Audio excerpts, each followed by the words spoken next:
सियावर राम जय जय राम, मेरे प्रभु राम जय जय राम। जय मंगल भवनीय मंगलहारी, नरवौष दशरथ गजर बिहारी, दीन दयाल विरुद्ध संहारी, हरहु नाथ मम संकट भारी। सियावर राम जय जय राम। आज का पंचांग फागुन मासे शुक्ल पक्षी द्वादशी गुरुवार, विक्रम संवत 2080, तदनुसार 21 मार्च 2024। आज द्वादशी कल प्रातः 4:30 बजे तक की है। तत्पश्चात त्रयोदशी। आज का विशेष दिन गंडमूल अमला की एकादशी व्रत, अमला की एकादशी व्रत का प्रायण, प्रदोष व्रत। कुछ लोग एकादशी आज भी रखेंगे। सियावर राम जय जय राम, मेरे प्रभु राम जय जय राम। कल हमने प्रसंग छोड़ा था रामायण का, आज वहीं से चलते हैं। गोपी कहती है कि लाला छोड़ छोड़। लाला कहते हैं मुझे बांधना आता है, छोड़ना तो आता ही नहीं। यह जीव एक ऐसा है जिसको छोड़ना आता है, चाहे जिसे प्रगाढ़ संबंध हो, परंतु स्वार्थ सिद्ध होने पर उसको भी छोड़ सकता है। परमात्मा एक बार बांधने के बाद छोड़ते नहीं। श्री कृष्ण की लीला अटपटी है, लाला कृपा करे उसे ही यह लीला समझ पड़ती है। श्री कृष्ण लीला में विनोद है, प्रेम है, गूढ़ है, तत्व है। श्री कृष्ण की वाणी का रहस्य समझना कठिन है, श्री कृष्ण को पहचानना कठिन है। श्री राम को पहचानना सरल है, परंतु राम की मर्यादा को जीवन में उतारना कठिन है।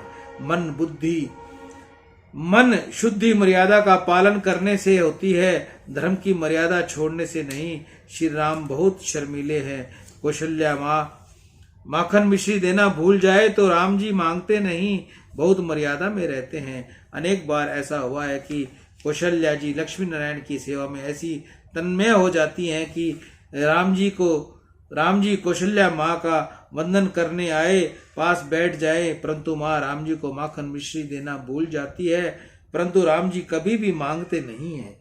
कन्हैया तो यशोदा माँ के पीछे पड़ जाते थे कि माँ माखन मिश्री मुझे दो। लाला की सभी लीलाएं विचित्र हैं, ये तो प्रेम मूर्ति है। श्री राम मर्यादा पुरुषोत्तम है, माता की भी मर्यादा रखते हैं। श्री राम और कृष्ण दोनों को माखन मिश्री बहुत भाती है, दोनों माखन मिश्री आरोगते हैं। श्री बाल कृष्ण लाल तो माखन मिश्री हाथ में ही रखते हैं। कन्हैया जगत को ज्ञान देते हैं कि तुम मिश्री जैसे मधुर बनो, मैं तुमको हाथ में रखूं। जीवन में मिठास संयम से आती है, सबका मान रखने से आती है, सबको मान देने से और सब इंद्रियों का संयम करने से जीवन मिश्री जैसा मधुर बनता है। जिसके जीवन में कड़वाहट है उसकी भक्ति भगवान को प्रिय लगती नहीं। जिसका जीवन मिश्री जैसा मधुर है, जिसका हृदय माखन जैसा कोमल है, वही परमात्मा को प्यारा है। कन्हैया माखन चोर अर्थात मुग्धुल मन का चोर है। मृदुल मन, कोमल हृदय इनको प्रिय लगता है। कितने ही भक्ति तो करते हैं, परंतु उनका हृदय पत्थर जैसा कठिन होता है। कितने ही लोग अपरस बहुत पालते हैं, परंतु समझ में नहीं कि अपरस किस लिए है, अपरस का फल क्या है। अरे अपरस तो मन को शुद्ध करने के लिए है, पवित्र करने के लिए है। क्या किसी का तिरस्कार करने के लिए अपरस है? परंतु अपरस पालने पर भी तुम्हारा मन बिगड़ा हुआ रहे, तुम्हारा हृदय पत्थर जैसा कठोर बने, तो उस मर्यादा का क्या उपयोग है। कितने ही लोग अपरस पालते हैं, परंतु कोई अटक जाए तो बहुत क्रोध करते हैं, उनका बहुत तिरस्कार करते हैं। ऐसा अपरस किस काम का है? अपरस तो क्रोधी आदि विकारों का विनाश करने के लिए है, हृदय को कोमल बनाने के लिए अपरस है, मर्यादा है। हृदय पत्थर जैसा कठिन होता हो तो वह अपरस किसी काम का नहीं। तुम हृदय को माखन जैसा कोमल बनाओ, तुम मिश्री जैसे मधुर बनो, तनिक भी कपट न करो, कर्कश वाणी न बोलो, सबको मान दो, किसी जीव का जरा भी अपमान न करो, किसी जीव को निम्न श्रेणी का मत मानो। जो किसी जीव को अपने से नीचा मानता है उसका हृदय पत्थर जैसा कठिन हो जाता है। जीव मात्र ईश्वर का अंश है, परमात्मा का स्वरूप है। सब में भगवत भाव रखकर व्यवहार करो। जिसका जीवन मिश्री जैसा मधुर नहीं, उसकी भक्ति भगवान को सहन नहीं होती। व्यवहार में जब तक कपट है, दंभ है, अभिमान है, वह वहां तक जीवन में कड़वाहट रहेगी। परमात्मा अति मधुर है।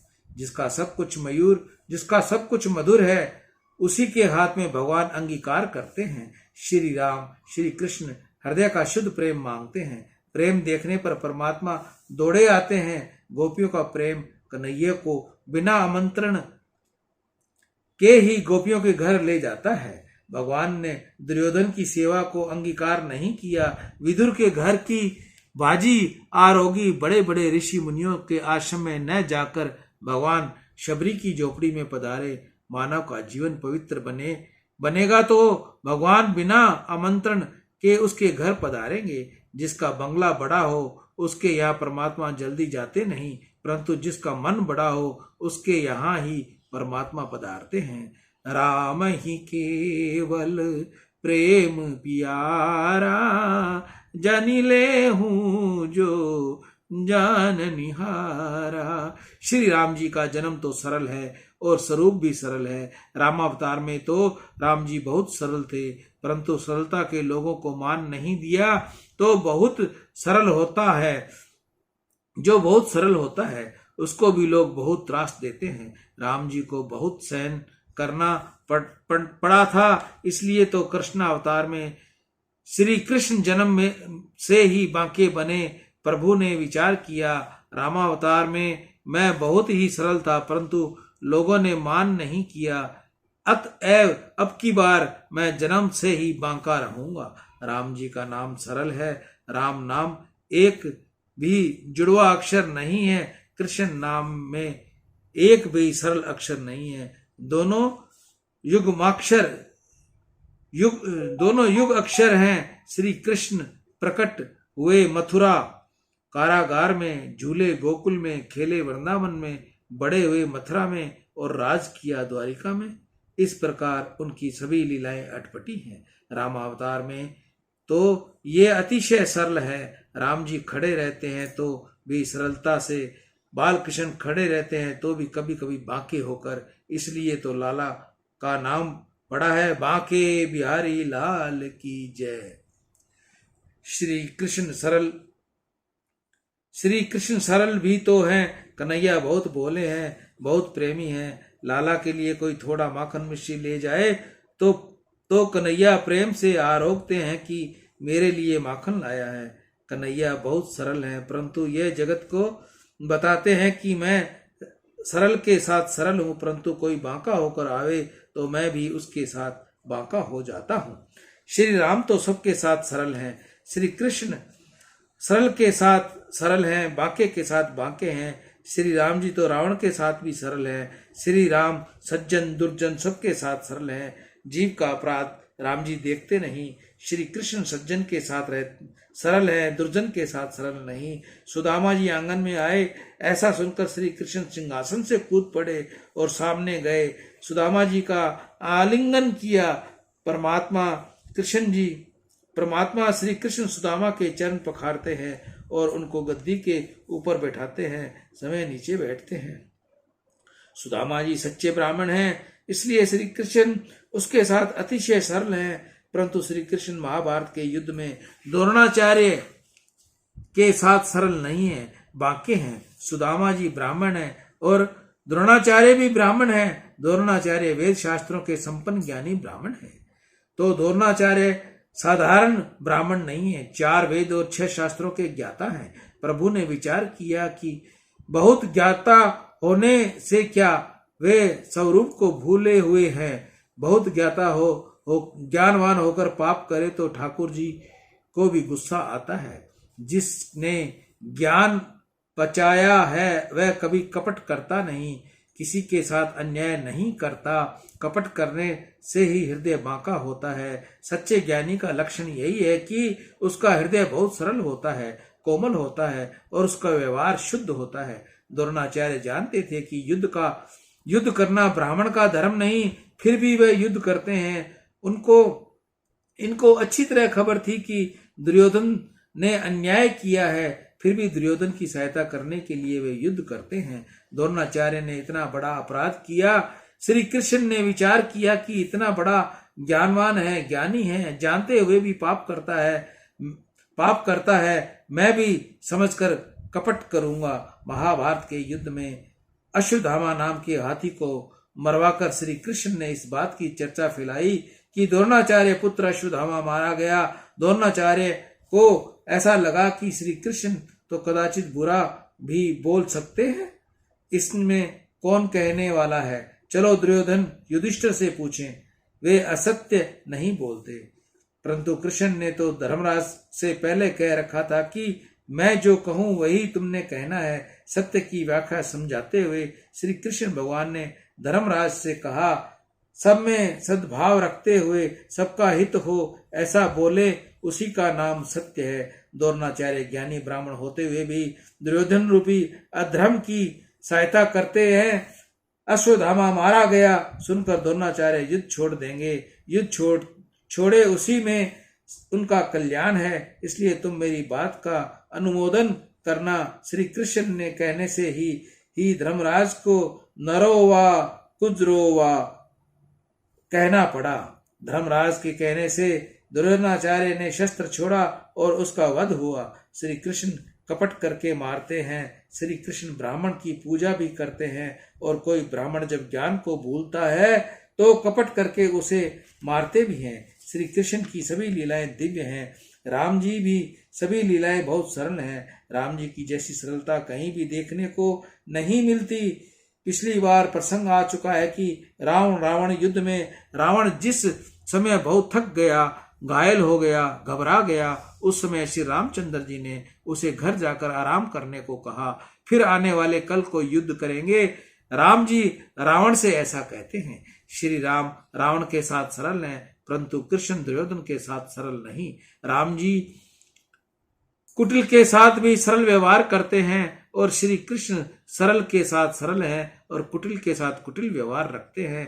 तुम किसी को धोखा मत देना, परंतु व्यवहार में सावधान रहना, तुमको भी कोई धोखा न दे जाए। श्री राम और श्री कृष्ण के समान इस जगत के हित करने वाला और कोई नहीं है। देवता मनुष्य सबकी यह रीति है कि सब स्वार्थ के लिए ही प्रीति करते हैं। श्री राम श्री कृष्ण तो पूर्ण निष्काम है। बाली को मारकर किष्किंध्या का राज राम जी के चरणों में आया। राज्य का शासन करने के लिए सुग्रीव ने राम जी को विनती की। राम जी ने मना किया कि किष्किंध्या का राज सुग्रीव को सौंप दिया जाए। रावण को मारने के पश्चात लंका का राज्य ने विभीषण को सौंप दिया जाए। कंस को मारने के बाद मथुरा का राज्य मिला, वह कृष्ण ने लिया नहीं, उग्रसेन को सौंप दिया। श्री राम एवं कृष्ण जैसे उदार कोई हुआ नहीं।